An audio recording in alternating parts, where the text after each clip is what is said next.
জাহিদ খান হলো আমার নায়ক হিসাবে। আমি জাহিদ খানের এই সব সময় জাহিদ খানের ছবি দেখি জাহিদ খানকে আমাকে ভালো লাগে।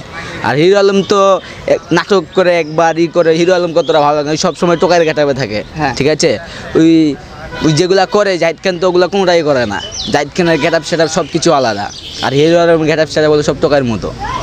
বুঝতে পেরেছেন? হিরো আলমের মুভি নাটক আর সিনেমাগুলো কতগুলো আপনার কেমন লাগে, বা ওর ইয়াগুলো কেমন লাগে, চরিত্রগুলি, ওর অভিনয়গুলি? ওর অভিনয় মোটামুটি ভালো, কিন্তু ওর যেই মানে হ্যাঁ। কেরিয়ার ভালো না। ওর অভিনয় ভালো, কিন্তু ওই মানুষ ভালো না। হ্যাঁ। ওর কেরিয়ার ভালো না। ঠিক আছে, আর জাহিদ খানের কেরিয়ারও ভালো, সব দিক দিয়ে সব কিছু ভালো। জাহিদ খানের আপনার অভিনয়গুলো কেমন লাগে, বা ওর ইয়াগুলো কেমন লাগে, কালচারগুলি? জাহিদ খানের সিনেমাতে জাহিদ খান যেই অভিনয় করে, হ্যাঁ। সেটা আমার কাছে দারুণ লাগে। সে দিগবাজি দেয় না জাহিদ খান, ওইটা তো আমার কাছে চোখ লাগে।